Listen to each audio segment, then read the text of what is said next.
नमस्कार दोस्तों, राधे राधे। हमारा जो टॉपिक चल रहा था 10th का वो था correct form of the verb, जिसमें हम जो हमारी फर्स्ट क्लास हुई थी उसमें सिर्फ हमने प्रेजेंट इंडेफिनिट टेंस की correct form of the verb को समझाया था। और उसके बाद में हम ये दूसरी क्लास जो correct form of the verb की है वो लेके आए हैं। इसमें हम आपको समझाएंगे प्रेजेंट कंटिन्यूअस टेंस। इसकी correct form of the verb समझने के लिए सबसे पहला हमारा काम होता है उस टेंस के आइडेंटिफिकेशन का आना। आइडेंटिफिकेशन ये क्या होता है? इन्हें एडवर्बल भी बोला जाता है या एडवर्ब भी बोला जाता है, और हम ऐसे ही बोल सकते हैं कि किसी टेंस की अंग्रेजी में पहचान, या फिर पहचान शब्द भी बोल सकते हैं। जैसे प्रेजेंट कंटिन्यूअस की है नाउ, नाउएडेज, नाउएडेज, टुडे, टुनाइट। ये जो मैं आपको लिखा रहा हूं या आप स्क्रीन पर देख रहे होंगे, ये इस टेंस के आइडेंटिफिकेशंस हैं। आइडेंटिफिकेशंस का मतलब है इस टेंस की ये पहचान शब्द हैं। Eight this time, at this time, at this moment, at present.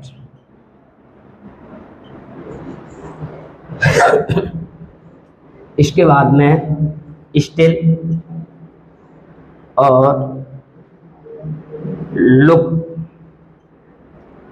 और लिसन। मान लो ये दो क्रियाएं आ जाती हैं, उनके बाद में विस्मय बोधक चिन्ह लगा होता है, तो वह भी प्रेजेंट कंटिन्यूअस को ही इंगित करती हैं। और इसके बाद हमें पढ़ना होता है पैटर्न। पैटर्न पैटर्न में क्या आएगा?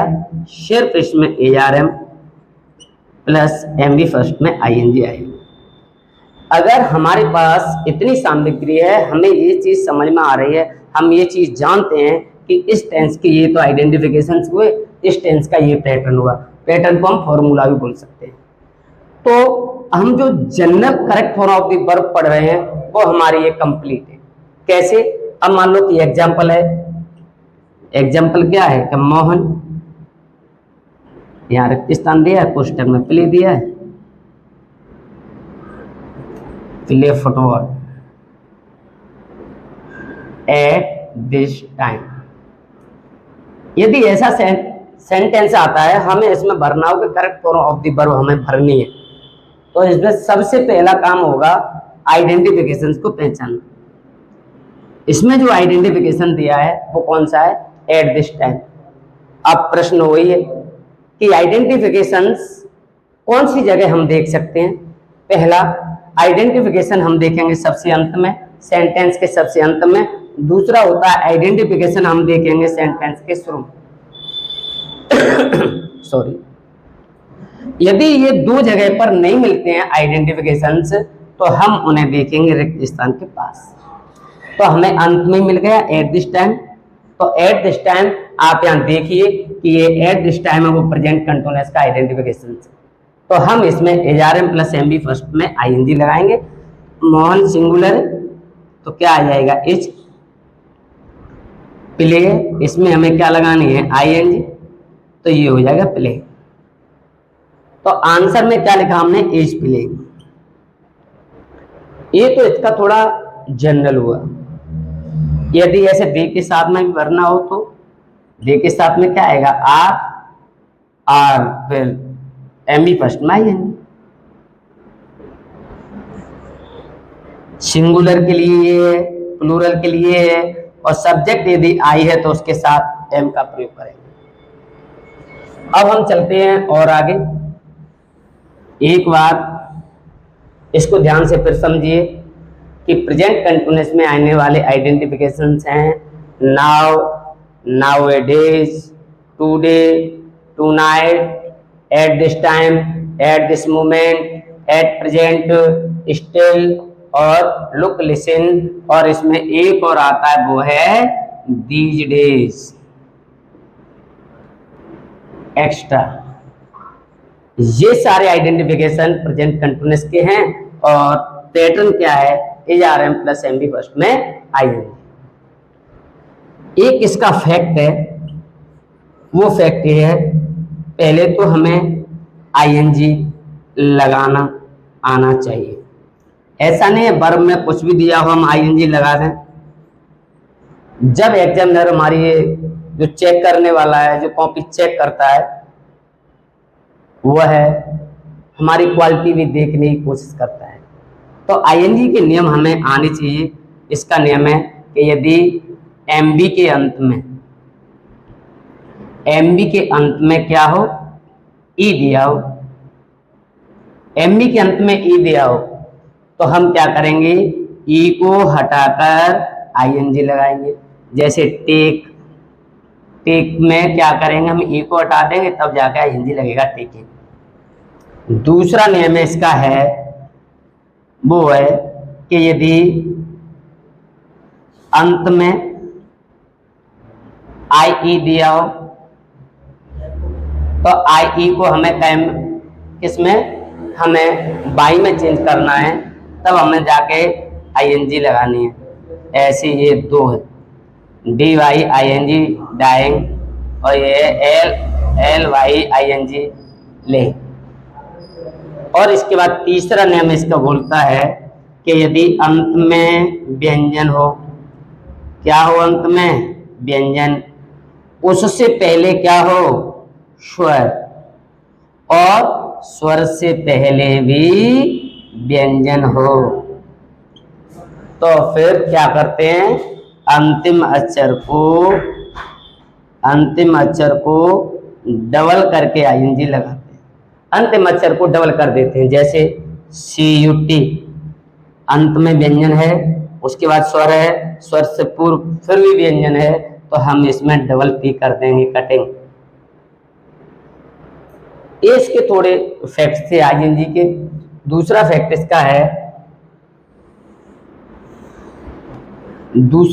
इसका आप समझें तो इसका प्रेजेंट कंटिन्यूअस का वो होता है static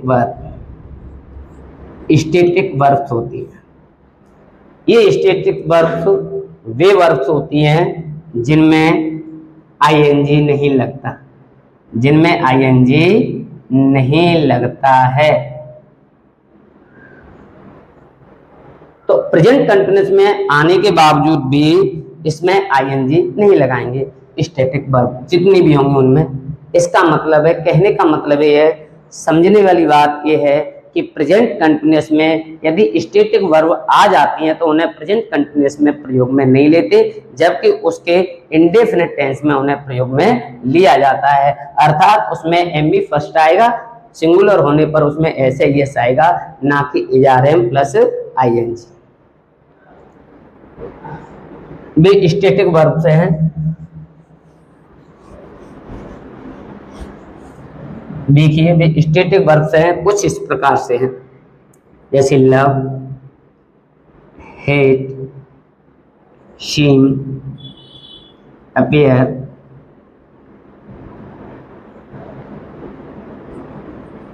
imagine, suppose, feel, know, like, hope, taste, smell,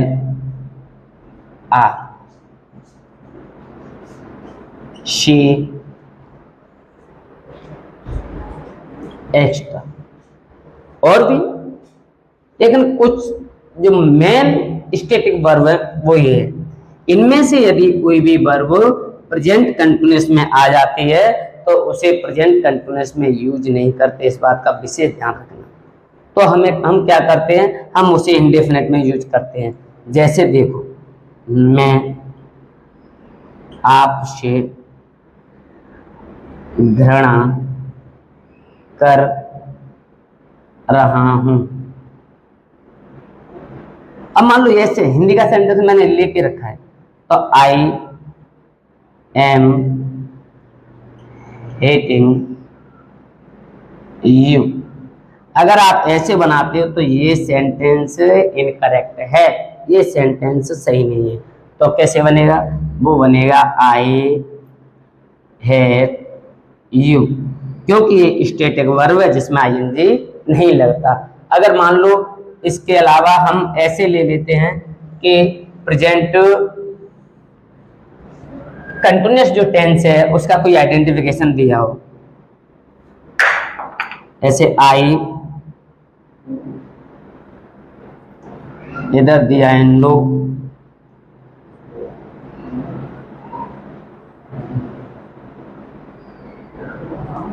eight this time, at this time इसमें दिया है, तो हमें लगेगा एचआरएम प्लस एमई फर्स्ट में आईएनजी आना चाहिए। लेकिन हम इसे क्या बनाएंगे? आंसर में सिर्फ नो आएगा। नो हमने लिखा है तो बिल्कुल सही है, यदि नहीं लिखा तो इसका मतलब स्टैटिक वर्ब होने के नाते हमारा सेंटेंस बिल्कुल इनकरेक्ट हो जाएगा। अब इंटेरोगेटिव की हम बात करें तो इंटेरोगेटिव यदि सेंटेंस हम लें तो पहले क्या होगा? खाली जगह दी होगी, इधर दिया है शी, फिर खाली जगह, इधर दिया है ब्लैक, इधर फ्लावर, नाव, ऐसे दे दिया मान लो। अब हमें क्या करना है? हमें इसमें correct form of the verb भरनी है। तो नाउ से देखा कि नाव है तो नाव से प्रेजेंट कंटिन्यूअस हो गया, तो हम इसमें भरेंगे सबसे पहले इज आएगा, फिर कॉमा आएगा, कॉमा के बाद में हम लिखेंगे प्लकिंग। तो इसका मतलब ये हुआ कि हमारा जो आंसर है वो दो अलग अलग जगह पर लिखा जाएगा। इसको हमने पहले इधर रखा और प्लकिंग को हमने इधर रखा। उम्मीद करता हूं कि ये सारी चीजें आपकी समझ में आ रही होगी और शायद ये स्पष्ट भी हो रहा होगा। मैं आपसे फिर दोहरा देता हूं, यदि समझ में नहीं आई हो तो ये आइडेंटिफिकेशन ये आपको बिल्कुल याद करने हैं। जैसे now, now it is, today, tonight, उसके बाद में एट वाले 3 word, eight this time, at this moment, at present, उसके बाद में स्टिल, लोको, लिसन और these days. HRM plus ME first में वो इसका पैटर्न है।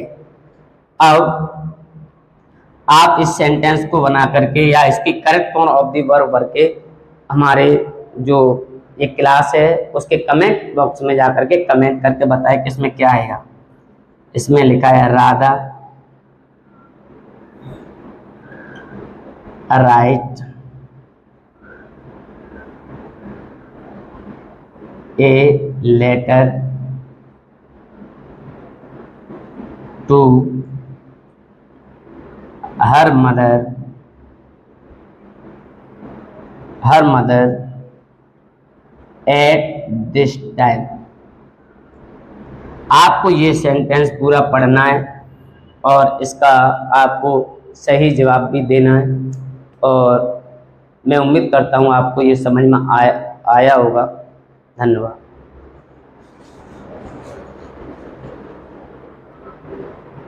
अब हम प्रेजेंट परफेक्ट टेंस की जो correct form of the verb है उन्हें हम समझते हैं। सबसे पहले इसके हमें आइडेंटिफिकेशन समझना, ये तो कॉमन सी बात है। मैं इस तरीके से आपको, आप सोच रहे हो कि ऐसे टेंस बाई टेंस क्यों पढ़ा रहे हैं, क्योंकि पहले मैं आपसे चाह रहा हूं कि पहले 2 जो क्वेश्चंस हमारे इसमें से आएंगे वो हमें पूरे कंप्लीट करने। इनका मतलब ये है कि आइडेंटिफिकेशन और पैटर्न हमको याद है तो 2 सिंपल क्वेश्चंस आएंगे वो हमारे इनसे हो जाएंगे। 2 आएंगे उनके लिए हमें कुछ रूल्स याद करने पड़ेंगे जो मैं ये आइडेंटिफिकेशन पढ़ाने के बाद में उन पर चर्चा करूंगा। आइडेंटिफिकेशन हैं इस टेंस के just now, till now, why now, फिर उसके बाद है already, yet, ever, lately, recently,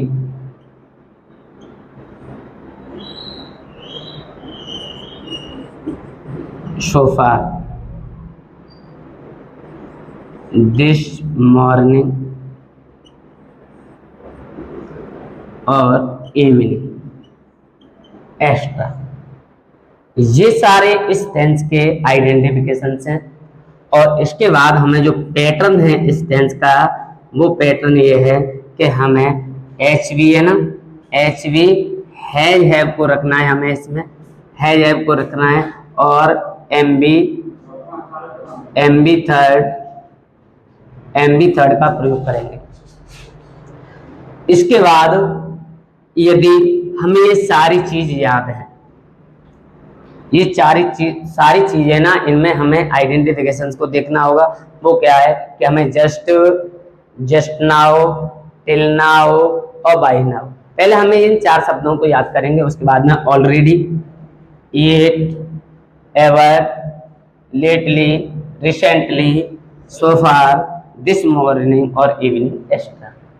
इस तरीके से यदि हमें आइडेंटिफिकेशन से याद है तो फिर हमें, अब देखिए कि ये तो हमारे प्रेजेंट परफेक्ट टेंस के आइडेंटिफिकेशन है, ये हमारे पास प्रेजेंट परफेक्ट टेंस का क्या है, पैटर्न। तो हमें इसके एग्जाम्पल करने हैं, तो क्या होगा, जैसे राम, ऑलरेडी,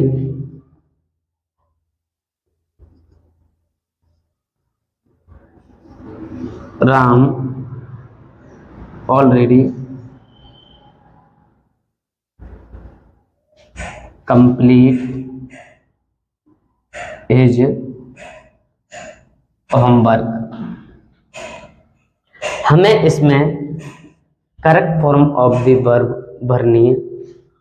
तो राम के अनुसार क्या आएगा, राम के अनुसार है में से है जाएगा, और कंप्लीट की क्या आएगी, कंप्लीट की हमें थर्ड फॉर्म करनी है, तो क्या हो जाएगा, कंप्लीटेड हो जाएगा। कंप्लीटेड हो जाएगा तो फिर इसका आंसर क्या होगा, हैज कॉमा कंप्लीटेड, अर्थात इसमें है जाएगा और इसमें कंप्लीटेड आएगा। अब हमने इसे प्रेजेंट परफेक्ट में ही क्यों भरा, क्योंकि प्रेजेंट परफेक्ट में इसलिए भरा क्योंकि इसमें ऑलरेडी जो वर्ड है ये इसका आइडेंटिफिकेशन है। तो इस तरीके से हम इसको कर सकते हैं। आइडेंटिफिकेशन की जो क्लास है हमारी, उनमें एक तो प्रेजेंट इंडेफिनिट की क्लास हुई, एक प्रेजेंट कंटिन्यूअस की हो गई, और प्रेजेंट कंटिन्यूअस के साथ साथ में एक प्रेजेंट परफेक्ट की हो गई। बस हमें आइडेंटिफिकेशन याद करने, इसके पैटर्न याद करने, और इसके साथ ही हम एक्सरसाइज कर सकते हैं। और मैं जो चाह रहा हूं कि पहले हम एक एक दो उदाहरण से इन आइडेंटिफिकेशन के साथ साथ इसे समझें, और अंत में जाकर के आपको बहुत सारी एक्सरसाइज कराऊं, इसलिए हमारे एक भी प्रश्न कहीं बाहर से ना आए। धन्यवाद।